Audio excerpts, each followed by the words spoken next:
এক স্কোয়ার মিটারে কতটা চিংড়ি বা মিন বা চারা স্টকিং করছেন বা মজুত করছেন তাকেই বলে মজুত ঘনত্ব। 2024-এর সামার ক্রপে আপনি যদি 20 গ্রামের মাছ 1 টন উৎপাদন করতে চান 1000 স্কোয়ার মিটারে, তাহলে অবশ্যই আপনাকে 50,000 চিংড়ি স্টকিং করতে হবে বা মিন মজুত করতে হবে। রেন ক্রপে সাধারণত 1000 স্কোয়ার মিটারে 700 থেকে 800 কেজি চিংড়ি উৎপাদনের লক্ষ্যমাত্রা ধারণ করি।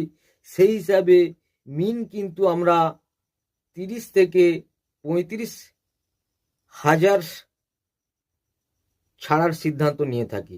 আপনার স্টকিং পুকুরের গুণগত মান এক হওয়া দরকার, যেমন পিএইচ, অ্যালকালিনিটি, স্যালাইনিটি।